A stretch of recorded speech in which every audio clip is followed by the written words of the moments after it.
I was reborn on the day Landon Pierce was drugged.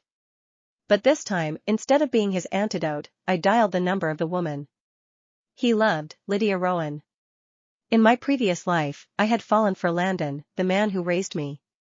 When I found out he'd been drugged, I ignored his desperate plea to call his lover and ended up sleeping with him, becoming his antidote. A month later, I found myself unexpectedly pregnant. Landon was forced to marry me, but on the day of our wedding, his beloved woman was killed by kidnappers while abroad. Before her death, she tried to call him 199 times, begging for help.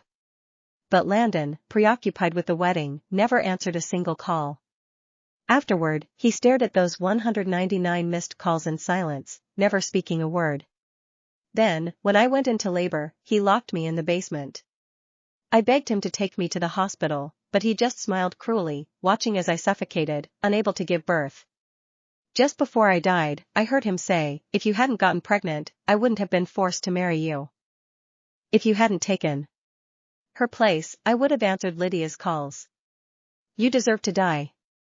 When I opened my eyes again, I was back on the day Landon had been drugged.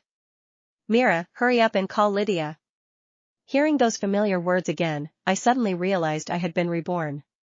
Without a second thought, I grabbed my phone and dialed Lydia's number.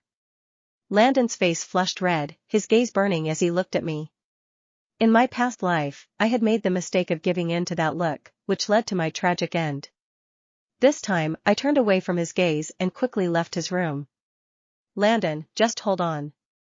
Lydia will be here in 10 minutes. As I shut the door behind me, I heard him mutter my name through gritted teeth. But I pretended not to hear, firmly closing the door and standing guard outside. 10 minutes later, Lydia rushed in. She gave me a complicated glance, visibly relieved when she saw that I was dressed and untouched.